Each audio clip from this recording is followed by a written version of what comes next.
하나님 말씀 사사기 9장 52절부터 10장 5절까지입니다. 사사기 9장 52절부터 10장 5절까지 제가 봉독해 드리겠습니다. 하나님 말씀을 들으십시오. 아비멜렉이 망대 앞에 이르러 공격하며 망대의 문에 가까이 나아가서 그것을 불사르려 하더니 한 여인이 맷돌 윗짝을 아비멜렉의 머리 위에 내려 던져 그의 두개골을 깨뜨리니 아비멜렉이 자기의 무기를 든 청년을 급히 불러 그에게 이르되 너는 칼을 빼어 나를 죽이라. 사람들이 나를 가리켜 이르기를 여자가 그를 죽였다 할까 하노라 하니 그 청년이 그를 찌르매 그가 죽은지라. 이스라엘 사람들이 아비멜렉이 죽은 것을 보고 각각 자기 처소로 떠나갔더라. 아비멜렉이 그의 형제 70명을 죽여 자기 아버지에게 행한 악행을 하나님이 이같이 갚으셨고 또 세겜 사람들의 모든 악행을 하나님이 그들의 머리에 갚으셨으니 여룻바알의 아들 요담의 저주가 그들에게 응하니라. 아비멜렉의 뒤를 이어서 이사갈 사람 도도의 손자 부하의 아들 돌라가 일어나서 이스라엘을 구원하니라. 그가 에브라임 산지 3일에 거주하면서 이스라엘의 사사가 된 지 23년 만에 죽음에 3일에 장사되었더라. 그 후에 길랏 사람 야일이 일어나서 22년 동안 이스라엘의 사사가 되니라. 그에게 아들 30명이 있어 어린 낙이 30을 탔고 성읍 30을 가졌는데 그 성읍들은 길랏 땅에 있고 오늘까지 하봇 야일이라 부르더라. 야일이 죽음에 가문에 장사되었더라. 아멘. 이제 9장입니다. 9장하고 10장 초반부까지 지난번까지 해서 이제 8장 기드온 이야기를 마무리 지었고요. 오늘은 이제 기드온의 아들 이야기입니다. 기드온의 아들 이야기이긴 한데, 그러니까 사실 이게 아마도 사사기가 원래 좀 제가 그런 말씀 많이 드렸잖아요. 이게 일종의 블랙 코미디다 이런 말씀을 드렸는데, 그러니까 이때부터 이제 블랙 코미디스러운 면이 더 강해집니다. 가면 갈수록 이상해. 그러니까 이야기가 너무 이상한데 너무 현실적으로 변합니다. 그러니까 이런 겁니다. 이제 간단하게 얘기하자면 지금까지 우리는 사사기를 읽고 있잖아요. 근데 그러니까 그 말은 뭐냐면 사사들에 관한 이야기라는 거죠. 사사는 영어로 judge입니다. 그러니까 판단하는 판사기죠. 근데 실제로 이제 이 말씀을 듣고 판단하는 역할을 하는 건 맞는데 실제로 판단은 안 해요. 그냥 뭐 전쟁만 하죠. 근데 어쨌든 간에 왕은 아니었어요. 근데 이제 처음으로 왕이 등장합니다. 잠깐 왕이었다가 이제 죽은 사람의 이야기가 등장해요. 그리고 그 왕은 아버지가 기드온입니다. 그리고 이름이 뭐냐면 아비멜렉이에요. 아비멜렉이라는 이름은 나의 아버지는 왕이라는 이름입니다. 그러면 이제 내 이름이 나의 아버지는 왕이다. 근데 아비멜렉의 아버지가 누구예요? 기드온이죠. 기드온은 왕이었어요? 아니었어요? 아니었죠. 사사였어요. 실제로 왕을 삼으려고 했습니다, 백성들이. 근데 아니야, 여호와께서 너희들을 다스릴 거야. 그래놓고 아들 이름은 아비멜렉으로 지었습니다. 그러니까 이게 뭐 하는 겁니까? 사실은 왕이 되고 싶었던 거예요. 근데 그러니까 사실은 이제 이 신명기도 그렇고 이제 민수기도 그렇고 이 모세가 왕 세우지 말라고 그러거든요. 하나님께서 너희들을 다스릴 것이다. 하나님께서 너희들의 진정한 왕이다. 그러니까 이제 모세의 이 하나님 말씀 율법을 그러니까 어쨌든 기드온은 알고 있었단 말이에요. 알고 있으니까 거기서 내가 왕이네 그러면은 좀 약간 명분이 안 살잖아요. 그러니까 이제 왕 짓은 다 합니다. 아들이 70명이에요. 아들이 70이라는 것은 이제 한 아내와 둘이 70명은 못 낳아요. 아시죠? 이게 못 낳을 것 같잖아요. 아내가 여럿이었다는 거죠. 뭐 실제로 이 아비멜렉 첩의 아들입니다. 그런데다가 이제 하고 싶은 짓 다 해요. 그러니까 실질적으로 왕처럼 하면서 이름만 왕이 아니었던 거죠. 근데 이제 그 아들은 이름이 아비멜렉인데 노골적으로 왕이 되고자 합니다. 그래서 전체적인 이야기를 좀 한번 간단하게 훑어드리겠습니다. 사사기 9장부터 이제 이야기가 나오는데요. 여룻바알의 아들 아비멜렉이 여기서 여룻바알은 기드온을 가리킵니다. 여룻바알이라는 말은 바알과 싸우다, 바알과 다투다라는 의미인데 기드온의 별명이었어요. 여룻바알의 아들 아비멜렉이 세겜에 가서 그의 어머니 형제에게 이르되 그들과 그의 외조부와 집의 온 가족에게 말하여 이르되 청하노니 너희는 세겜의 모든 사람들에게 위해 말하라. 여룻바알의 아들 70명이 다 너희를 다스림과 한 사람이 너희를 다스리며 어느 것이 너에게 나으냐 또 나는 너의 고륙임을 기억하라 하니 이렇게 얘기합니다. 그러니까 무슨 상황인지 설명해 드릴게요. 이제 여룻바알의 아들 아비멜렉, 그렇죠? 아비멜렉의 엄마가 있는데 이제 엄마는 세겜 사람이었습니다. 세겜에서 이제 첩을 구했던 거죠. 근데 이제 세겜의 엄마 쪽 친척 사람들한테 찾아가가지고 얘기를 한 거예요. 기드온이 아들이 70명이나 낳았어요. 겁내 많이도 낳았네. 근데 그 70명이 이스라엘을 다스리면 얼마나 혼란하겠습니까? 그리고 솔직히 말이야 바른 말이지. 제가 비록 첩의 자식이긴 하지만 당신과 친족 아닙니까? 당신들 힘도 좀 있잖아요. 이번에 기회에 이 나머지 모든 형제들을 싹 다 죽여버리면 어떨까요? 싹 다 죽이고 나서 그러면 왕의 후계자가 나밖에 없잖아요. 사실 뭐 왕이라고 아무도 시켜준다 안 했는데 그럼 제가 왕이 되면 뭐 여러분들이 친족인데 그럼 뭐 하겠어요? 여러분들이 외무부 장관, 내무부 장관, 내무부 없지만 우리나라에 어쨌든 이런 거 다 하지 않겠어요? 그러니까 우리끼리 잘 해먹읍시다 라고 마음을 먹으니까 어떻게 됐냐면은 그 세겜 사람들이 굉장히 기뻐했던 거예요. 그래서 어떻게 하느냐? 이제 작당을 합니다. 작당을 해가지고 싸우러 갑니다. 싸우러 가가지고 한날에 다 죽여버립니다. 실제로 쭉 보면요. 5절에 보면요. 이런 말씀이 있습니다. 오브라이는 그 아버지 집으로 가서 여룻바알의 아들 곧 그 자기 형제 70명을 한 바위 위에서 죽였으되, 그러니까 한 바위에서 죽였다는 말은 무슨 말이냐면, 그러니까 처형식을 했다는 거예요. 그러니까 70명 다 잡아가지고 끌고 와가지고 한 명씩 죽였다는 겁니다. 그러니까 얼마나 잔인한지를 알 수가 있죠. 그러고 나서 이제 한 아들만 도망갑니다. 요담이라는 아들만 이제 어려서 도망가 버려요. 그러고 나서 나머지 다 죽여버립니다. 그리고 이제 요담은 이제 저주를 해요. 좀 이따 그 저주의 내용을 좀 얘기를 해드릴게요. 그리고 이제 이 3년이 지납니다. 3년이 지나서 22절로 가면요. 아비멜렉이 이스라엘을 다스린 지 3년에 하나님이 아비멜렉과 세겜 사람들 사이에 악한 영을 보내시며 세겜 사람들이 아비멜렉을 배반했다라는 말이 나옵니다. 그러니까 세겜 사람들을 꼬셔가지고 자기 형제들을 다 죽이고 지가 왕이 돼요. 실제로 왕의 등극식을 합니다. 세겜에서. 왕의 등극식을 하는데 이게 사실 생각하면 웃기는 거예요. 왜냐하면 세겜에서 왕의 등극식을 했다. 이게 그러니까 세겜이라는 곳이 지금 우리 입장에서는 이제 이렇게 와닿지가 않잖아요. 근데 그 이스라엘 역사에서 굉장히 유서 깊은 곳이란 말이에요. 아브라함이 우리 주일날 아브라함 메시지 듣고 있잖아요. 아브라함이 제단을 쌓은 것도 세겜이에요. 그 말은 무슨 말이에요? 아브라함이 하나님 당신이 내 왕이십니다 라고 말한 것이 세겜이라 이거예요. 그리고 여호수아가 너네 딴짓거리 하지 말고 이상한 우상 숭배하지 말고 죽기 전에 사람들한테 너네들 집에 있는 우상 좀 그만 버려 좀. 여호와 하나님만 너의 왕으로 너의 진짜 하나님으로 섬겨라 좀 제발. 그냥 이방 신들을 섬기든지 여호와 하나님만 섬기든지 둘 중에 하나만 섬겨. 왜 자꾸 여호와 하나님을 섬긴다고 하면서 실제로 우상 숭배도 하니? 그러면서 좀 화를 냈던 곳이, 그리고 아주 긴 장황한 설교를 했던 곳이 세겜이에요. 그러니까 굉장히 역사적 장소인 거죠. 근데 그 역사적 장소에서 왕이 즉위식을 했다는 거예요. 그러니까 이걸 여러분들이 이해하기 좀 어렵다면 예를 들면 지금 뭐 3.1운동 그러면은 3.1운동의 성지 이런 곳이 있잖아요. 탑골공원 이런 곳은 어떻습니까? 독립선언문 다 거기서 낭독했잖아요. 33인 이렇게 해가지고. 그쵸? 역사 공부하면 나옵니다. 예. 그리고 뭐 무슨 천안 아운의 장터 이런데 유관순 할머니라고 해드려야 되나? 하여튼 유관순님께서 거기서 대한 독립 만세를 외쳤던 그곳이잖아요. 그렇죠? 근데 거기서 막 갑자기 친일 무슨 뭘 했다고 해보세요. 그럼 얼마나 웃겨. 말도 안 되겠다고 느껴지잖아요. 그 장소를 더럽혔다는 느낌이 들 거 아닙니까? 근데 세겜에서 왕위를 즉위했다? 이거 자체가 진짜 그러니까 사실은 하나님을 모욕하는 거였죠. 그런 상황에서 3년이 지났어요. 3년이 지났고 3년이 지나고 나니까 이런 방식으로 그러니까 이렇게 되게 악한 일로 작당이 된 사이끼리 행복하고 이렇게 아름답게 지낼 수 있겠어요? 그죠? 그래서 이제 어떻게 했냐, 둘끼리도 배반을 하게 됩니다. 그래서 그 와중에 이제 세겜이라는 도시에 가알이라는 사람이 와요. 자 봅시다. 26절을 봅시다. 26절에 보면 에벳의 아들 가알이 그의 형제와 더불어 세겜에 이르니 세겜 사람들이 그를 신뢰하니라 이렇게 얘기합니다. 가알이라는 아마 좀 유력한 사람이었던 것 같아요. 군사도 좀 있고 돈도 좀 있고 그런 사람인 것 같아요. 그들이 밭에 가서 포도를 거두어다가 발받짜서 연회를 베풀고 그들의 신당에 들어가서 먹고 마시며 아비멜렉을 저주합니다.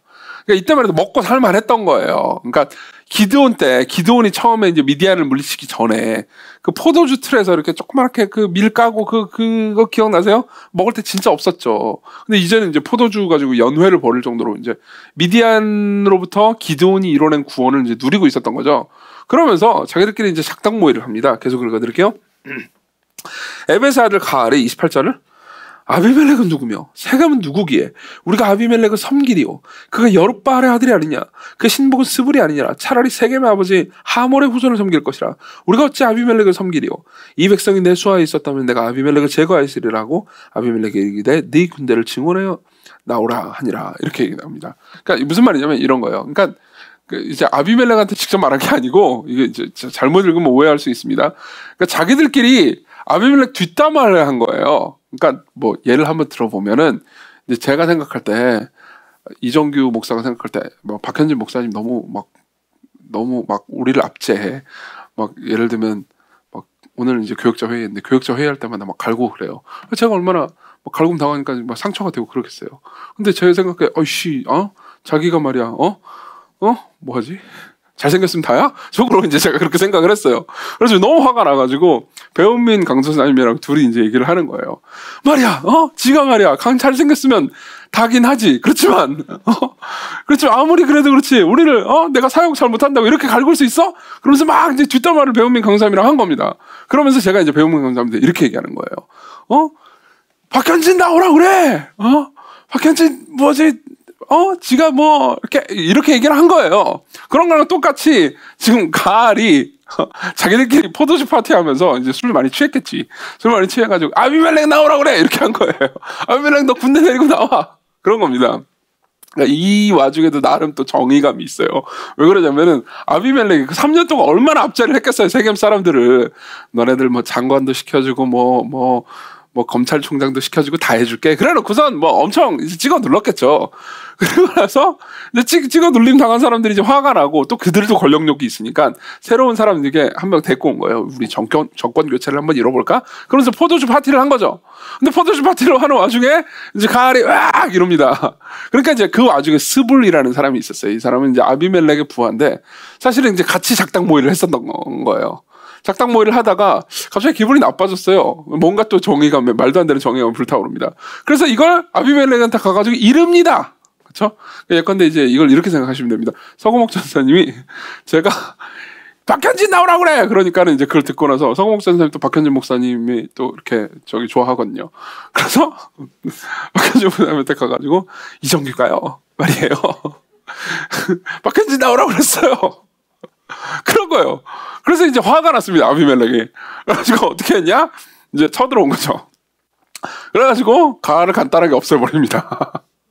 그리고 나서 이제 이것도 되게 허무해요. 그냥 왜 나온 거야 얘들? 그런 생각이 계속 들죠. 근데 그 와중에 아비멜렉이 정말 화가 난 거예요. 정말 화가 나가지고 막 이제 뭐 다 때려 죽입니다. 다 때려 죽이는 와중에 이제 어떻게 하느냐? 47절까지 넘어갑시다. 세겜 망대의 모든 사람들이 모인 것이 아비멜렉에 알려지면, 그러니까 이 세겜에 대해서 너무 화가 난 거예요. 그래서 그 이후에 한 1000명 죽입니다. 아비멜렉의 및 그와 함께 있는 모든 백성이 살몬산에 이르고 아비멜렉이 손에 도끼를 들고 나뭇가지를 찍어 그들에게 들어올려며 자기 어깨를 메고 그와 함께 있는 백성에게 이르되 너는 내가 행하는 것을 보나니 빨리 나와 같이 행하라 하니 모든 백성들도 각각 나뭇가지를 찍어서 아비멜렉을 따라 보루 위에 놓고 그들을 얹혀있는 보루에 불을 놓음에 세겜 망대에 있는 사람들이 다 죽었으니 남녀가 약 1000명이었더라. 그렇죠? 가가지고 그러니까 자기를 왕으로 옹립했던 그 세겜 사람들 있잖아요. 세겜 사람들한테 가가지고 칼 들고 가지고 다 죽여요. 그러고 나서 소금 뿌려버립니다. 예. 그리고 나서도 이제 분이 안 풀린 거예요. 세겜 사람들이 데베스라는 지역으로 이제 이 세겜에서 한 2-3km 떨어지는 지역입니다. 거기까지 도망을 간 겁니다. 그래서 너무 화가 납니다. 너한테 개겨! 그러면서 화가 나가지고 데베스까지 쫓아갑니다. 칼 들고. 군사를 끄고 이제 50절 보십시오. 아비멜렉이 데베스에 가서 데베스에 맞서 진치고 그것을 점령하였더니 성읍 중에 견고한 망대가 있으므로 그 성읍 백성의 남녀가 모두 그리로 도망가서 문을 잠그고 망대 꼭대기로 올라간지라 아비멜렉이 망대 앞에 이르러 공격하여 망대의 문에 가까이 나가서 그것을 불사르려 하느니 그러니까 다 막 올라간 거예요. 망대 위에. 그래가지고 열받아가지고 망대 자체를 불사르고 그러니까 진짜 다 죽여버리겠다고 한 거예요. 근데 그 와중에 이제 망대 위에 올라간 사람들 중에 누군가는 살아야 될 거 아니에요? 그래서 어떤 여인 하나가 무기도 없어. 맷돌을 던졌다는 건 무기가 없었다는 거예요. 맷돌을 그냥 맷돌 겨냥하고 정조준을 했을 거라고 생각하지 않아요. 절대 정조준을 하지 않았을 거예요. 익! 그러면서 던진 거예요. 근데 그게 아비멜렉이 으악! 죽여버리겠다! 그런데 뻑 맞고 쓰러집니다. 뇌진탕에 걸려요. 그리고 나서 아비멜렉이 너무 창피한 거예요. 왜 창피했냐? 내가 죽긴 죽는데 여자가 던진 맷돌에 맞아 죽었다라는 게 이게 사람들한테 회자되면 죽고 나서도 너무 창피하잖아요. 그렇죠? 그 와중에도 자기 명예를 챙기고 있어요. 그래서 옆에 있는 그 쫄따구한테 해가지고 야 지금 칼로 나 찔러 죽여. 내가 맷돌에 맞아 죽었다라는 게 알려지면 너무 창피해. 그래가지고 소년이 네? 그러면서 푹 찔러 죽이고 그 이야기가 끝나요. 이런 이야기예요. 엉망진창이죠. 웃기는 건 뭔지 아세요? 이걸 또 다 기록해놨어요. 그렇죠? 맷돌에 맞았고 그러니까 더 창피하게 돼버렸죠. 그렇죠? 이게 무슨 얘기예요? 이걸 통해서 뭘 배우라는 거예요? 그렇죠? 여러분 성경을 읽을 때는 그러니까 이게 사실은 성경을 읽는 사람들이 처음 당황하게 되는 지점 중에 하나입니다. 많은 사람들은 성경을 일종의 윤리책이라고 생각하기 쉽기 때문에 이 성경을 통해서 그러니까 딱 뭔가 교훈이 발견되지 않잖아요. 그럼 되게 당황합니다. 그러니까 이제 어떻게 살아라, 어떻게 살지 말아라 이렇게 딱 나와줘야 될 것 같은데 그냥 생각해보세요. 지금까지 이야기 그냥 개판이잖아요. 그렇죠? 그래서 이 이야기를 통해서 무슨 얘기를 하고 싶어 하는지 정확히 잘 모르게 됩니다. 사실은 성경은 이런 방식으로도 우리에게 교훈을 줍니다. 그러니까 인간이 좀 표현이 좀 그렇지만 그래서 더 적절하고 나은 표현을 못 찾겠습니다. 그러니까 인간이 푸짐하게 싸질러 놓은 똥을 보여주면서 그러니까 니들이 이런 모습이야 라고 그냥 적나라하게 얘기를 해주는 거죠. 그게 이제 아비멜렉 사건입니다. 이 말이 정확히 맞는지 모르겠는데 피카레스크물이라는 말 아세요? 피카레크스인가? 피카레스크죠. 영화 좋아하는 분 피카레스크 맞죠? 그런 장르가 있어요. 이게 뭐냐면 피카레스크물이라는 게 있는데 이게 뭐냐면은 악인들만 등장하는 거예요. 영화에 선역, 악역 이런 게 없어요. 그냥 오로지 누구도 그냥 거의 그러니까 옹호할 만한 사람이 없는 그런 이제 영화 같은 것들이 있습니다. 그러니까 사실은 성경에 특히 사사기 같은 경우에는 피카레스크물이라고 볼 수 있습니다. 그냥 몽땅 악인들이에요. 여기는 착한 사람 한 명도 없습니다. 누구도 착한 사람이 없어요. 그런 상황에서 이제 우리는 여기서 이제 알 수 있습니다. 여기 나오는 모든 사람들이 다 권력욕이 있는 사람들이라는 거예요. 모든 사람들이 그러니까 누구 위에 서려고 합니다. 그 중에서 대표적인 사람이 아비멜렉이죠. 그래서 저는 이제 이렇게 이야기를 할 겁니다. 서론이 여기까지 길었던 거예요. 처음에는 권력욕을 얘기를 해드릴게요. 죄가 무엇인지. 그리고 그 다음에는 심판이 무엇인지 얘기해드리겠습니다. 그리고 마지막으로 그 가운데서 우리가 바랄 수 있는 소망이 뭔지 얘기해드리겠습니다. 하나씩 볼게요. 짧게 볼 수 있습니다. 첫 번째, 권력욕부터 시작을 해보죠. 죄입니다. 권력욕에는 이 본문에서 말하는 바를 좀 추적해보잖아요. 권력욕에는 두 가지 특징이 나옵니다. 첫 번째 특징은 우리가 7절에서 15절을 통해서 볼 수가 있는데 권력욕은 자신의 권력을 원하지 권력을 통해서 뭘 할 수 있는지를 생각하지 않습니다. 다시 한번 권력욕은요. 자신의 권력을 원할 뿐이지 권력을 통해서 뭘 하려고 하지 않습니다. 설명해 드릴게요. 7절부터 15절에 보면은 아까 이제 제가 등장인물 때 잠깐 얘기하고 말았는데 초반에 이제 아비멜렉이 권력을 얻기 위해서 이제 자기 형제 70명 죽이잖아요. 죽이는데 다 못 죽이고 이제 요담이라는 이제 그 어린 아들만 도망쳐 나갔다고 그랬잖아요. 그렇죠? 근데 요담이 이제 도망쳐 나오면서 사람들 앞에서 아비멜렉을 저주하면서 이야기 하나를 해줍니다. 그게 7절부터 나와요. 자, 9장 7절부터 보십시오. 사람들이 요담에게 그 일을 알림해 아비멜렉이 왕이 됐다는 걸요. 요담이 그리심산 꼭대기로 가서 서서 그의 목소리를 높여 그들에게 외쳐 이르되, 이 그리심산 꼭대기라는 것은 이제 모세가 올라가가지고 이제 이스라엘 백성들에게 저주를 외쳤던 곳입니다. 그의 목소리를 높여 그들에게 외쳐 이르되, 세겜 사람들아 내 말을 들으라. 그리하여 하나님께서 너희의 말을 들으시리라. 하루는 나무들이 나가서 기름을 부어 자신들 위에 왕으로 삼으려 하여 감람나무에게 이르되, 너는 우리의 왕이 되라매. 자, 쭉 설명해 드릴게요. 감람나무가 그들에게 이르되, 내게 있는 나의 기름은 하나님과 사람을 영화롭게 하라니 내가 어찌 그것을 버리고 나무들 위에 우쭐대리오 한지라. 이렇게 얘기합니다. 그러니까 이제 이 이야기는 이거예요. 자, 나무들이 있었어. 간단하게 정리하자면 이렇습니다. 나무들이 있었어. 근데 그 나무들 중에 이제 많은 나무들이 와가지고 감람나무한테 가서 왕이 되어주세요. 그러니까 감람나무가 무슨 소리야? 난 열매나 맺을래. 내가 감람나무가 얼마나 하나님과 사람을 영화롭게 하는데 그 왕이고 내가 왜 왕 위에 올라가가지고 사람들 앞에서 올라가가지고 우쭐대니? 이렇게 얘기합니다. 그러면서 무화과나무한테 갑니다. 10절에 보면요. 무화과나무한테 가서 왕이 돼주세요. 그러니까는 11절에 무화과나무가 그들에게 되 나의 단 것과 나의 아름다운 열매를 내가 어찌 버리고 가서 나무들 위에 우쭐대리오? 이렇게 얘기합니다. 언제 버리라고 했어요? 버리라고 말한 적 없어요. 근데 어쨌든 내가 왜 우쭐대리오? 그렇게 얘기합니다. 그러니까 계속해서 반복되는 단어가 있죠. 뭐죠? 우쭐대리오라는 단어입니다. 그리고 12절 나무들이 포도나무에게 이르되 너는 와서 우리 위에 왕이 되라 하며 13절 포도나무가 그들에게 이르되 하나님과 사람을 기쁘게 하는데 포도주를 내가 어찌 버리고 나무들 위에 우쭐대리오. 그렇죠?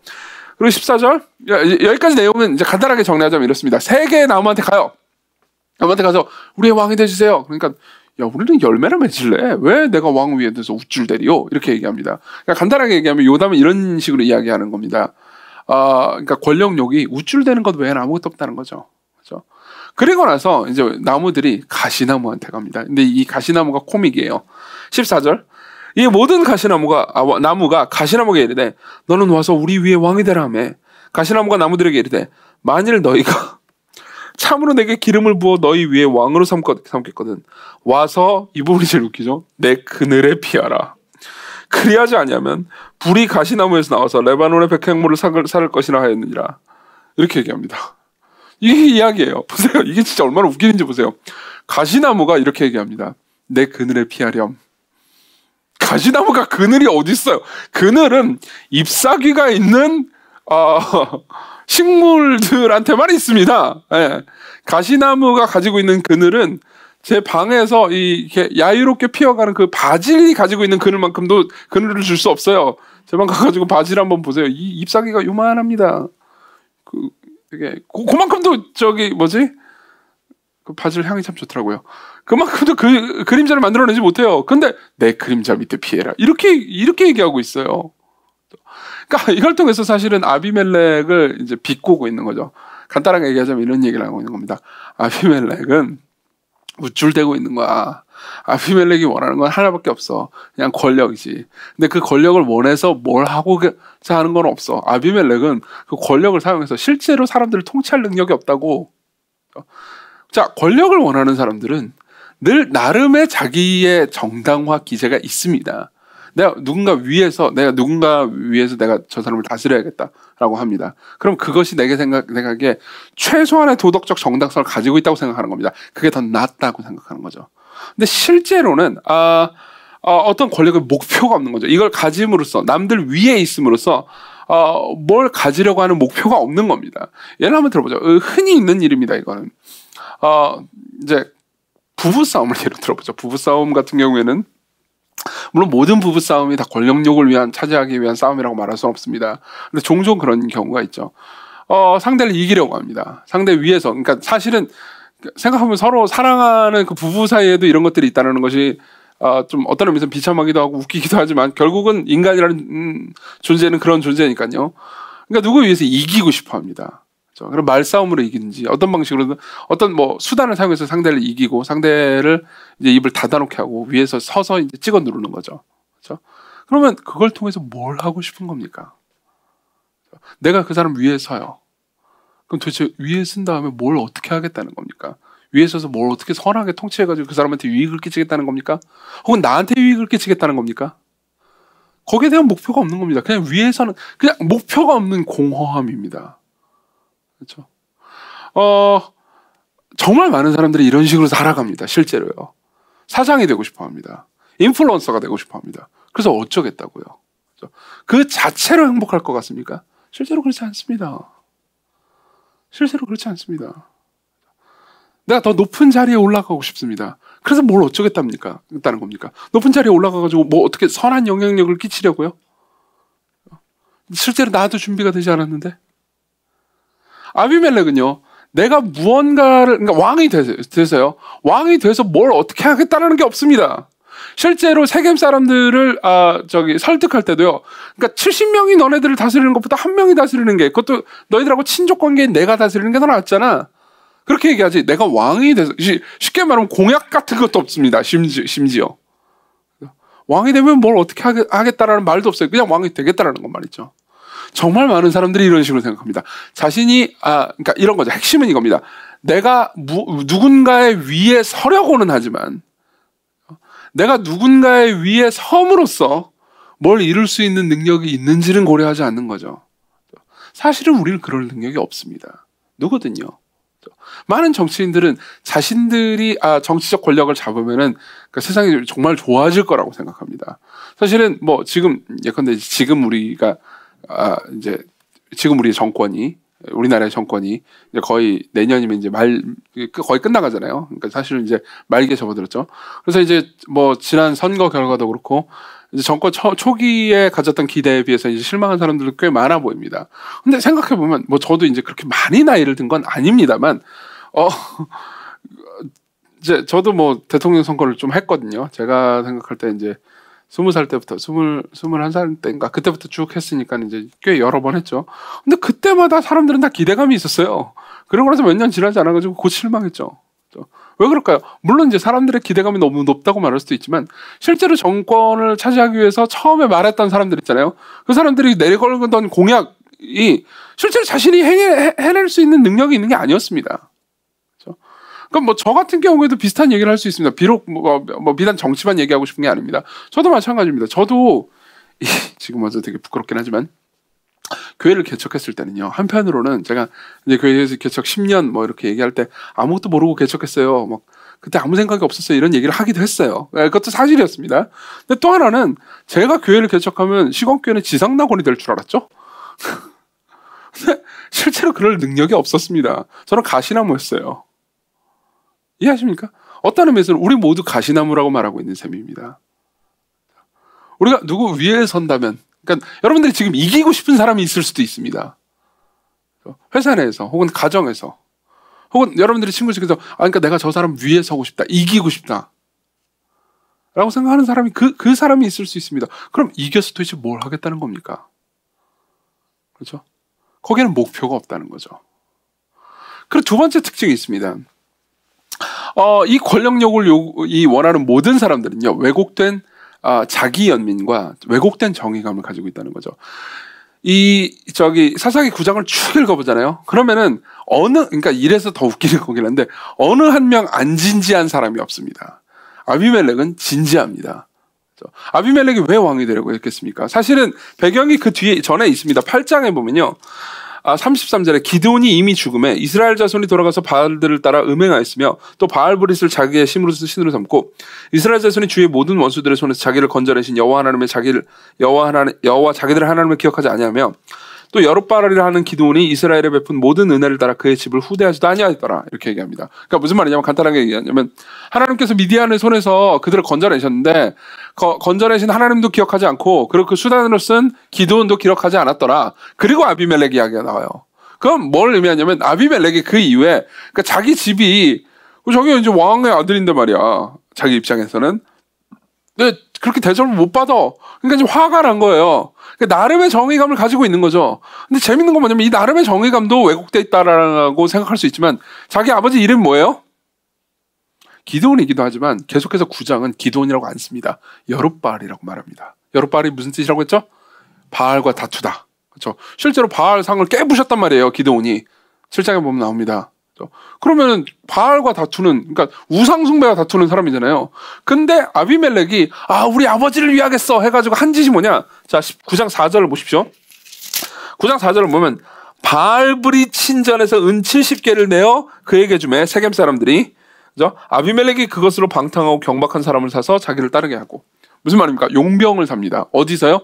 바알브릿 친전으로요. 가서 거기서 돈 빼가지고요. 무슨 말이냐면 우상숭배자들과 연루가 됐다는 거죠. 자기 아버지를 위해서 하는 짓이 자기 아버지가 바알과 싸웠던 사람인데 자기 아버지를 위한다는 명분 하에서 실제로 하는 일은 바알을 섬기는 일이었습니다. 안 그렇습니까?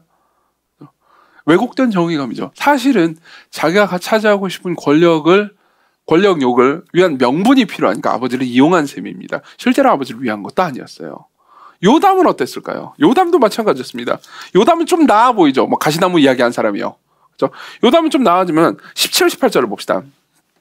17, 18절을 보면 이런 이야기를 합니다. 우리 아버지가 전에 죽음을 무릅쓰고 너희를 위하여 싸워 미디안의 손에서 너희를 건져냈거늘 너희가 오늘 일어나 우리 아버지의 집을 쳐서 오늘 그의 아들 70명 한 바위에서 죽이고 그의 여종의 아들 아비멜렉이 너희 형제가 된다고 그를 세워 세겜 사람들 위에 왕으로 삼았도다. 이렇게 얘기합니다.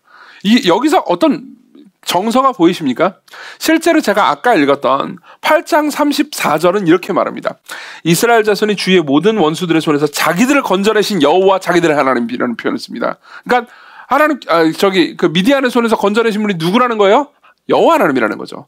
근데 요담은 뭐라고 그러냐면 여호와 하나님 이야기는 절대 하지 않습니다. 그러니까 이 피카레스 그물이라고 그랬잖아요. 전부 다 악인이에요. 요담도 선인이 아니에요. 요담도 그냥 악에 맞춰 있을 뿐입니다. 우리 아버지 이렇게 생각할 뿐이에요. 내 형제들 하나님 생각은 안 합니다. 그러면서 뭐라고 말하냐면 우리 아버지가 전에 죽음을 무릅쓰고 너희를 위하여 싸워 미디안의 손에서 너희를 건져냈을 거라. 하나님이 건져냈다고요. 근데 우리 역시 여전히 우리 아버지입니다. 그러면서 이렇게 얘기하는 거죠. 18절 그 아들 70명을 한 바위에서 죽이고 그의 여종의 아들 아비멜렉을 무시합니다. 넌 첩의 아들 서세잖아. 그렇죠? 그러니까 이 모든 이야기가 재밌는 게 나중에 이제 후반부들 읽어보십시오. 가알 같은 사람도요. 나름 정의감에 차 있어요. 아비멜렉도 정의감에 차 있습니다. 요담도 정의감에 차 있습니다. 모두가 정의감에 차 있어요. 사실은요. 남을 지배하려고 하는 사람들이 내가 남을 지배해야 돼가지고 지배해서 내가 막 압제하겠어 이렇게 생각하는 사람은 없습니다. 그러니까 나름 이것이 정의로운 일이라고 생각을 하기 때문에 하는 거죠. 사실 이제 저는 목회를 하면서 많은 사람들이 많은 사연을 듣습니다. 계속 들을 수밖에 없죠. 그러면요, 사실은 이제 제가 생각해도 그 사연을 들을 때, 야, 이거 너무 심하게 부당하게 압제당하는 것 같다라는 생각이 들만한 그런 이 일들이 사연에 계속 있습니다. 뭐 예컨대 이제 회사에서 굉장히 부당하게 상사한테 좀 이 압제를 당한다거나, 혹은 뭐 이런 경우도 흔합니다. 뭐 시부모님한테, 혹은 뭐 친정이 아니고 처가 부모님한테 이런 식으로 막 사실은 뭐 거의 뭐라고 해야 될까요? 이제 그냥 잔소리 정도를 넘어서서 부당한 압제라고 볼 수 있을 만한 일을 당하는 경우도 있죠. 그죠? 뭐 친구들한테 그런 경우를 당하는 경우도 있습니다. 그리고 뭐 가족 간에 그런 일들도 있죠. 근데 재밌는 건 뭐냐면은 그렇게 막 권력을 가지고 이제 상대 위에 이제 서려고 하는 그 모든 시도를 하는 사람이 내가 지금 압제 중이고 사람들을 괴롭히고 있는 중이야. 이렇게 생각하지 않습니다. 도리어 그 사람들의 이야기를 자세히 들어보면은 종종 내가 상대를 위하고 있어 라고 생각하는 경우도 많죠. 혹은 이렇게 생각하는 경우도 많습니다. 실제로 있었던 일이에요. 그러니까 굉장히 자기 자식을 이제 혹독하게 아주 진짜 심각하게 혹독하게 가혹하게 대하는 어떤 엄마가 있었습니다. 실제로 제가 본 사람이었는데요. 그 엄마 같은 경우는 자식이 이제 100점을 맞아와도 칭찬해주지 않아요. 한 개만 틀리면은 매를 막 진짜 퉁퉁 부어오를 정도로 치는 그런 무시무시한 부모였죠. 근데 그 부모가 그런 일이 사실 굉장히 아동 학대잖아요. 그렇죠? 근데도 불구하고 스스로에 대해서, 그러니까 여기에서 자기 연민과 자기 기만이 발동합니다. 나는 아들을 위하고 있다. 자기 기만이죠. 그렇죠? 그리고 나도 우리 부모한테 그렇게 당했다. 사실 복수하고 있는 거잖아요. 아들한테. 그렇죠? 여기서 근데 나도 그렇게 당했기 때문에 내가 너무 불쌍해요. 내가 너무 불쌍하면 내가 남에게 저지르는 악이 용서가 됩니다. 스스로에게요. 사실 자기 연민은 굉장히 무섭습니다. 우리로 하여금 스스럼 없이 죄를 짓게 하는 가장 큰 이 마음속의 기제가 자기 연민이에요. 난 너무 불쌍한 애야.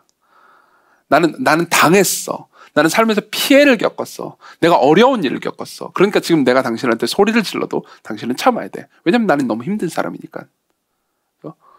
뭐 이런 것들은 흔히 있습니다. 나는 사역을 하느라 오늘 하루 종일 너무 힘들었어. 그래서 집에 와가지고 내가 아무 일도 하지 않아도 당신은 나를 그냥 받아줘야 돼. 누구의 이야기일까요?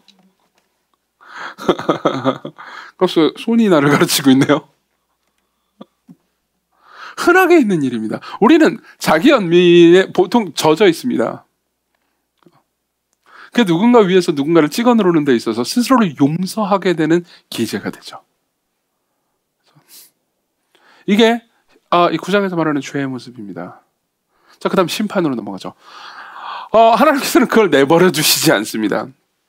하나님은 어디 계십니까? 이 모든 이야기 가운데 하나님은 어디 계십니까? 23절하고요. 56, 57절에 계십니다. 23절 먼저 읽어드리죠. 하나님이 아비멜렉과 세겜 사람들 사이에 악한 영을 보내심에 세겜 사람들이 아비멜렉을 배반하였으니. 그렇죠? 여기서 이 악한 영이 도대체 뭘 가리키는지에 대한 정체는 분명하지 않습니다.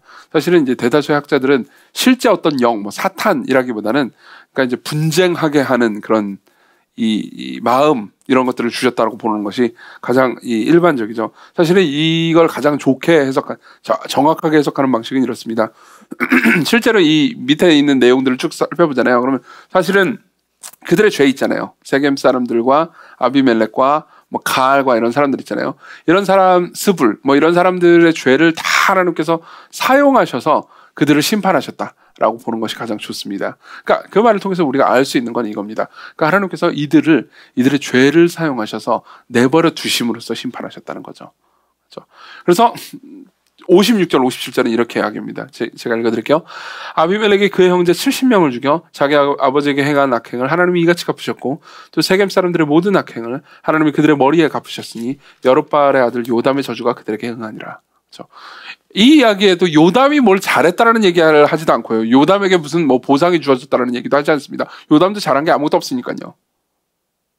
그래서 결국은 아비멜렉과 세겜 사람들이 이렇게 하나님께서 심판하셨다. 이 얘기로 끝납니다. 즉 지금 이 본문이 가르쳐주는 것은 하나님께서는요 그러한 자기 기만의 그러한 죄에 그러한 권력욕에 가만히 내버려 두시는 것이 아니고 심판하신다는 거죠. 그럼 심판을 어떻게 하십니까? 본문을 통해서는 최소한 3가지 정도를 관찰할 수 있습니다. 첫째는요, 심판은 보이지 않게 다가온다는 거죠. 아까도 우리가 웃으면서 얘기했지만은, 아비멜렉이 어떻게 죽었는지를 생각해 보십시오.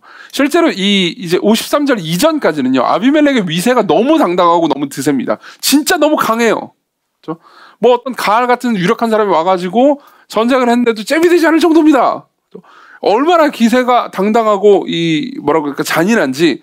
그러니까 이 세겜 사람들이 도망가면 그 도망가는 걸 쫓아가가지고 망대 위에 올라서잖아요. 그럼 망대는 굉장히 높단 말이에요. 그럼 보통 이게 포기하고 가게 마련이잖아요. 근데 뭐 그 망대를 불질러가지고 전부 다 죽여버리겠다라고 할 정도로 잔인할 뿐만 아니라 기세가 등등합니다. 이 사람을 누가 죽입니까? 이 사람을 어떻게 막습니까?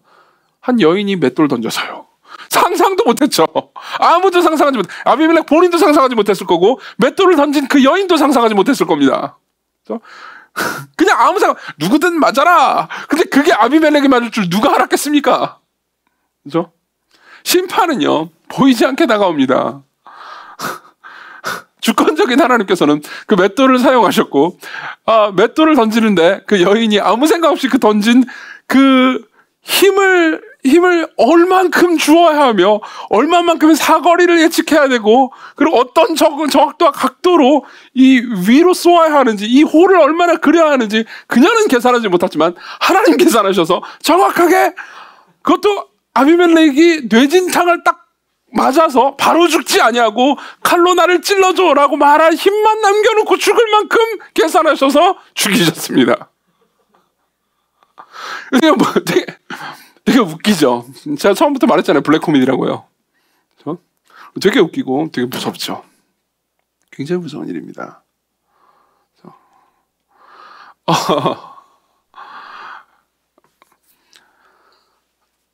정말 많은 사람들이 그러니까 순식간에 하나님께서 임하시는 심판을 앞에서 자신의 기세등등하고 모든 걸 막 다 해낼 수 있는 사실 세상이 우습고 만만하게 여기는 마음이 드는 사람들의 삶을요 그냥 무너뜨리시기도 합니다. 뭐 우리 교회에서는 그런 사람들이 많지 않을 수 있지만 여러분들이 만일 이제 좀 세상이 우습게 보인다. 세상 좀 상대할 만한 것 같다. 이제 만만하다. 내가 이만큼 벌어놓았고 이만큼 입지를 구축했고 이만큼 내가 할 수 있으면 난 이제 괜찮아. 난 이제 어느 정도 자리를 잡았어 라고 생각한다면요 여러분 사실 하나님께서 여러분들 어떻게 다루고 계시는지 그 뒤는 보지 못하고 있는 겁니다. 바꿔서 얘기해 볼까요? 조금 더 무서운 방식으로 여러분들을 위협해 볼까요? 뭐 위협하는 게 제 취미는 아니지만 성경 본문이 우리를 위협할 때는 좀 위협을 당해봐야 됩니다. 이렇게 생각을 할 수 있는 거죠. 여러분들이요 이제 돈도 이만큼 벌고 내 삶도 좀 잘 되고 어느 정도 자리도 잘 받고 나도 좀 능력이 있는 것 같아. 그러니까 내가 별로 기도하지 않고 하나님을 찾지 않아도 내 인생은 잘 풀릴 거라고 생각한다면요 사실은요 맷돌이 내 위에서 나를 향해서 떨어지고 있는 중일지도 모릅니다.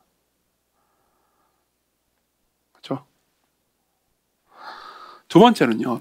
심판은 기다림 이후에 온다는 겁니다. 심판은 기다림 이후에 온다는 겁니다. 요담이 잘한 건 없지만 어쨌든 요담 입장에서는요. 저놈의 저 나쁜, 그러니까 어쨌든 요담이 잘한 건 없지만 그래도 아비멜렉보단 나은 사람이니까요. 아비멜렉은 훨씬 더 나쁜 놈이잖아요. 그렇죠? 근데 아비멜렉을 보면서 저 나쁜 놈 저런 사람을 하나님께서 안 잡아가지고 심판 안 하시고 뭐 하시나, 하나님도 무심하시지, 이런 생각이 들 수 있습니다. 그렇죠? 본문은요 딱 한 절 3년이 지난 후에라는 말만 합니다. 22절에 보면요.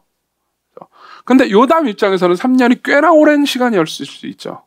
그렇죠? 우리들 삶에서요 누군가가 심판받기를 원할 때가 있습니다. 우리가 피해자인 경우에요. 그렇죠? 그럼 하나님께서 나의 억울함을 신원해 주시고 풀어주시기를 간절히 바랄 때가 있습니다. 근데 성경의 가르침은요 반드시 풀어주신다. 염려하지 말아라. 한 오랄도, 하나의 억울함도 남기지 않을 것이다. 그렇지만 하나님의 때에, 하나님의 시간표에 맞춰서 하실 것이다. 그러니까 뭐예요? 인내하라는 거죠. 인내하라는 거죠. 세 번째 심판의 특징이 있습니다. 심판은요 죄의 결과를 통해서 임한다는 거죠. 죄의 결과를 통해서 임한다는 거죠. 요담의 예언이 성취됐습니다. 실제로요 19절에 보면 이런 말씀이 있죠. 요담이 하는 말입니다. 만일 너희가 오늘 여룻바알과 그의 집을 대접한 것이 진실하고 의로운 것이면 너희가 아비멜렉으로 말미암아 기뻐할 것이요 아비멜렉도 너희로 말미암아 기뻐하려니와 그렇지 않냐면 아비멜렉에서 불이 나와서, 아까 그 가시나무가 내 그늘을 아래로 피해라 그러잖아요. 근데 내 그늘 아래로 피하지 않으면 나한테 불이 나와가지고 너희들을 다 불살라버릴 것이다 이렇게 얘기했다고 그랬잖아요. 그래서 아비멜렉에게 불이 나와서 세겜 사람들과 밀로의 집을 살을 것이요 세겜 사람들과 밀로의 집에서도 불이 나와 아비멜렉을 살을 것이라 이렇게 얘기죠. 딱 그렇게 됐습니다. 그렇죠? 보세요. 자, 가시나무가 이렇게 말합니다. 내 그늘에 피해라. 그러면 가시나무 밑에 피하면 어떻게 되죠? 그늘 아래서 이렇게 쉼을 얻게 되나요? 아니요. 그늘은 없고요. 찔리기만 합니다. 맞죠? 그리고 세겜은요 바보 같은 선택을 했습니다. 진짜 바보 같은 선택을 했죠. 그냥 그늘 아래 갑니다. 여러분 이 부분에서 되게 많은 생각들을 하셔야 됩니다. 이 부분에서 사실 아비멜렉은요 왕이 될 만한 제목도 아니었어요. 즉 경건한 사람이 아니었습니다. 그리고 여러분들이 경건한 사람이 아닌 사람 안에서 혹은 경건하지 않은 삶에서요 여러분들이 그늘을 찾고자 하면요 여러분들이 결국 그늘을 발견하지 못하고 그냥 찔리기만 할 겁니다. 찔리기만 할 겁니다. 이러한 얘기가 이 메시지를 듣는 어떤 분들한테는 굉장히 어떤 의미에서 힘든 메시지일지도 모르겠습니다. 예컨대 여러분들이 그러니까 믿지 않는 사람들과 뭐 결혼을 한다거나 혹은 삶을 공유한다거나 하는 선택을 할 때 여러분들이 종종 비슷한 선택을 하고 있는 셈입니다. 물론 그 중에 우리 중에 그런 사람이 있는 것도 압니다. 여러분들을 위해서 기도하고 있습니다. 그리고 여러분들을 정죄하고 싶어서 이런 얘기를 하는 게 아닙니다. 그냥 종종 우리는 그런 선택을 한다는 겁니다. 그리고 그런 선택이 종종 우리를 찌른다는 겁니다. 그렇죠?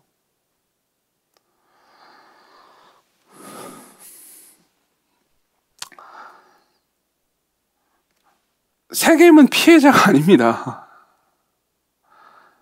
세겜은 피해자가 아닙니다. 아비멜렉과 함께 그냥 탐욕을 부리던 사람들이었죠. 그리고 아비멜렉에게 찔렸습니다. 아비멜렉으로부터 불이 나와가지고 세겜을 불살라버렸죠. 그리고 세겜으로부터도 불이 나와서 아비멜렉은 맷돌에 맞아 죽습니다. 그죠? 다시 말하면 죄는 자멸적이라는 거죠. 죄는 자멸적입니다. 죄는 죄를 즐기는 사람 자체를 죽입니다. 죄는 잠시의 즐거움과 만족을 주지만 실제로 자기 자신에게 고통을 줍니다. 이게 죄와 심판의 메시지의 본래 의미입니다. 그럼 이제 우리 마음이 어두워질 수 있습니다. 어떻게 해야 되나요? 10장으로 넘어가면요. 사사기는 이 1장, 2장, 3장 이런 거 장과 절 있잖아요. 이거는 이 처음에 이 사사기를 이 성경을 쓴 사람들이 이렇게 장과 절을 나눈 게 아닙니다. 예, 아니에요. 사실 이제 후대 사람들이 나눈 건데 꼭 장과 절을 그렇게 있는 그대로 한 단위로 읽어서는 안 됩니다. 사실 10장 5절까지가 한 단위라고 볼 수 있습니다. 10장 1, 2절에 보면요. 그러니까 사실은 성경 원문을 히브리어 원문으로 이렇게 주의 깊게 읽는 사람들한테는 굉장히 소망이 될 만한 메시지가 하나 있습니다. 자, 1, 2절부터 읽어드리죠. 사사 돌라라는 사람이 나옵니다. 왕이었다가 다시 사사로 바뀌었죠. 그렇죠? 아비멜렉 왕이 죽었습니다. 그리고 다시 사사로 바뀌었는데 아비멜렉의 뒤를 이어서 이사갈 사람 도도의 손자 부하의 아들 돌라가 일어나 이스라엘을 구원하니라. 그가 에브라임 산지 3일에 거주하면서 이스라엘의 사사가 된 지 23년 만에 죽음에 3일에 장사되었더라. 자, 이 두 절을 보면 그냥 아무 말도 아닌 것처럼 보입니다. 돌라라는 사람이 있었는데 이스라엘을 구원했대. 그리고 뭐 23년 동안 평안했대. 이런 얘기잖아요. 그렇죠? 근데 여기서 생각할 수 있는 게 몇 개 있습니다. 첫 번째. 이렇게 개판을 쳤는데도 불구하고 하나님께서는 이스라엘 백성들을 구원하셨다는 거죠. 이게 소망이 들 만한 일입니다. 맞죠? 그리고 또 하나는요, 이겁니다. 다른 모든 사사들 이야기를 보잖아요. 그렇죠? 다른 모든 사사들 이야기 보면은 그냥 이스라엘의 사사가 되었다고 말하거나 아니면 다른 사사들은 이스라엘을 구원했다. 그러면 이스라엘을 무엇으로부터 구원했다라는 말이 있습니다. 블레셋으로부터 그리고 미디안으로부터 구원했다라는 얘기가 있습니다. 근데 사사 돌라는요, 그 얘기가 없어요. 10장 1절 아비멜렉의 뒤를 이어서 이사갈 사람 도도의 손자 부하의 아들 돌라가 일어나서 그냥 이스라엘을 구원했다고 말합니다. 도대체 무엇으로부터 구원했다는 겁니까? 9장의 문맥 가운데서는 이스라엘은요 누구로부터 구원을 받았어야 했습니까? 지금 외적의 침입이 있는 상황이 아니잖아요. 그럼 이스라엘은 누구로부터 구원을 받았어야 했죠? 이스라엘로부터 구원을 받았어야 했습니다. 사사 돌라는 이스라엘을 누구로부터 구원한 겁니까? 이스라엘 자신으로부터요. 그렇죠? 다시 말하면 하나님께서 돌라라는 사사를, 이게 잠깐 한 2절밖에 안 되잖아요. 그렇죠? 2절밖에 안 되기 때문에 우리는 그냥 스치고 지나갈 수 있지만은 실제로 이 단위 전체의 결론이라고 생각해 보십시오. 그럼 굉장히 소망이 되는 말을 하는 겁니다. 근데 그러니까 사사기는 이렇게 얘기하고 있는 셈이죠. 이렇게 아비멜렉과 세겜 사람들과 이스라엘 사람들이 그냥 온통 엉망진창 우상 숭배와 난리를 치면서 하나님의 심판과 진노 아래에 있을 만한 이 상황에서도 하나님께서는 돌라라는 사사를 보냈다. 그리고 23년 동안 돌라가 통치했다. 근데 그도 이스라엘을 구원했다. 이스라엘로부터요. 그걸 통해서 우리에게 말해주고 있는 게 있습니다. 성경은요. 우리는 누구로부터 구원받아야 합니까? 이정규는 누구로부터 구원받아야 합니까? 우리 자신으로부터요. 우리 죄로부터요. 우리의 욕망으로부터요. 우리가 받아야 하는 심판으로부터요. 그렇죠? 죄는 자멸적이라고 했잖아요. 이게 메시지입니다. 근데요, 이렇게 소망적인 메시지 뒤에도요, 암울한 그림자를 깔아놓긴 합니다. 사사기는요. 항상 이런 식이에요. 원래 인간사가 이렇죠. 3, 4절, 5절까지. 그 후에 길랏 사람 야일이 일어나서 22년 동안 이스라엘의 사사가 되니라. 그에게 아들 30명이 있어 어린 나귀 30을 탔고 성읍 30을 가졌는데 그 성읍들은 길랏 땅에 있고 오늘까지 하봇 야일이라 부르더라. 야일이 죽음에 가문에 장사되었더라. 보세요. 우리 다음 주에는 입다 이야기를 볼 건데 입다도 아주 시궁창입니다. 근데 재밌는 건 이겁니다. 보세요. 그 다음에 사사 야일이 나옵니다. 그리고 사사 야일도 사사 돌라와 별 상관없는 이야기인 것, 그러니까 뭐 그냥 짧은 사사 이야기인 것처럼 보입니다. 사실 사사기에는요 짧은 사사 이야기가 더 중요한 경우가 많아요. 전체 결론인 경우가 많거든요. 이런 식으로 얘기하는 겁니다. 사사 돌라가, 그래서 이 사람은 아마 확실치 않지만 경건한 사람이었을 겁니다. 엉망진창인 이 이스라엘을 어쨌든 선한 통치로 구원했다. 근데 그 이후에 사사 야일이라는 사람이 나타났는데 이 사람은 뭘 구원했다라는 말도 없고 그냥 사사가 됐다고만 말합니다. 근데 어두운 그림자가 깔리죠. 4절, 그에게 아들 30명이 있어. 잠깐만요. 30명도 한 남자 한 여자의 부부간의 결합으로는 30명을 낳을 수가 없어요. 그렇죠? 3명은 뭐 흔히 있을 수 있습니다. 10명 의심스럽긴 하지만 뭐 아주 일찍 결혼해가지고 오랫동안 살면서 아주 금술이 좋았다. 뭐 10명 가능, 30명 안 됩니다. 무슨 말입니까? 아내가 여럿이었다는 거죠. 그리고 성읍도 많았고요. 그렇죠? 나귀 30을 탔답니다. 부자였다는 거죠. 아니 부자 정도가 아닙니다. 이 정도면 왕이 되고자 했다는 거죠. 그렇죠? 여전히 똑같이 하나님께서 구원을 주셨지만 인간들은 계속해서 타락할 조짐을 보였더라. 이게 여기까지의 이야기죠. 그렇죠? 다시 말하면 사사기는 우리한테 이런 메시지를 전달해주고 있는 셈입니다. 어떤 메시지입니까? 우리는 이렇게 타락했고 우리는 외적보다, 그러니까 미디안이나 무슨 뭐 블레셋이나 이런 외적들이잖아요. 외부의 원수보다 우리 안에 있는 원수로부터, 우리 자신으로부터 구원을 받아야 한다. 우리에게는 우리 자신으로부터 우리를 구원해 줄 진정한 사사가 필요하다. 그리고 여기 사람들, 여기 기록된 사사들 훌륭한 사람들이긴 하지만 이 사람 사사보다 훨씬 더 나은 사사, 훨씬 더 위대한 사사가 필요하다라고 얘기하는 거죠. 어떤 사사입니까? 어떤 사사입니까? 진짜 왕이 되셔서 우리 대신, 마땅히 가시에 찔리고 불에 살라져야 하는 우리 대신 가시에 찔리시고 가시면류관에 찔리시고 불살라지시고 우리를 대신해서 이 표현이 코믹하게 들릴지 모르겠지만 어쨌든 간에 하나님의 진노의 맷돌을 대신 맞으실 분이요. 그분이 예수 그리스도십니다. 그분이 우리를 우리로부터 구원하십니다. 구약 성경 전체의 결론이 뭔지 아십니까? 우리의 원수가 우리 안에 있다는 겁니다. 그래서 우리 모두는 구원이 필요하다는 거죠. 우리는 외부의 적만 없애가지고는 구원을 얻을 수 없다라고 말하는 겁니다. 우리 안에 적이 있습니다. 그렇기 때문에 우리는 한편으로 심판을 갈망하지만 또 다른 한편으로 심판을 두려워합니다. 자, 보십시오. 오늘 설교를 들은 여러분들이 어떤 생각이 들었는지 모르겠습니다. 근데 만일요, 여러분들이 오늘 설교를 들으면서 누군가로부터 계속 압제당하고 있는 것 같아. 누군가 나를 막 권력력으로 막 괴롭히고 있는 것 같습니다. 살면서 괴롭힘과 막 무시와 학대를 당하고 있다는 느낌이 드십니까? 그러면 여러분들은 오늘 이런 생각이 들었을 겁니다. 소망이 된다. 심판. 하나님께서 그 사람을 심판하실 거야. 맷돌을 던지실 거야. 맷돌 각도가 정확하게 그 사람 위로 떨어지고 있을 거야. 소망이 되지 않습니까? 좋습니다. 여러분들이 이렇게 적용하는 건 나쁜 게 아닙니다. 그렇지만 여러분들이 이 메시지를요, 스스로에게 또 적용해 본다면요, 나 역시 여기에서 피할 수 없다라는 것을 알 수 있게 될 겁니다. 맞죠? 여러분, 그게 누군가를 심판하시는 하나님의 공의를 무효화시키는 게 아닙니다. 여러분들이 하나님께서 그 사람을 심판하실 거라고 생각하면서 하나님을 신뢰하는 건 잘못된 게 아닙니다. 시편 기자들도 그랬어요. 시편 기자들도 원수들을 저주해달라고, 하나님께서 심판해달라고 기도했습니다. 이건 잘못되는 게 아닙니다. 여러분들이 지금 끝나고도 그렇게 기도하실 수 있습니다. 그리고 그건 정당한 거예요. 그러나 우리의 원수 안에 있는 원수를 괴롭히는 그 죄가, 원수로 하여금 나를 괴롭히게 하는 그 죄가 내 안에도 있다는 거죠. 그럼 뭡니까? 우리는 원수로부터의 구원뿐만 아니라 나로부터의 구원이 필요하다는 말입니다.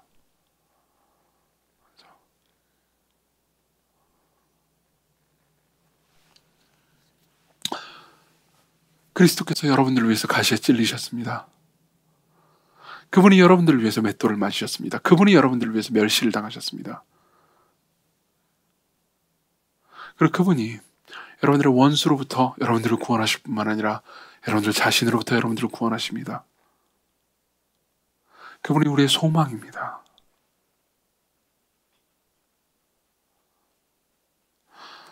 설교를 듣고 여러분들이 여러 가지를 기도할 제목이 있으리라고 생각합니다. 우리 같이 기도를 했으면 좋겠습니다.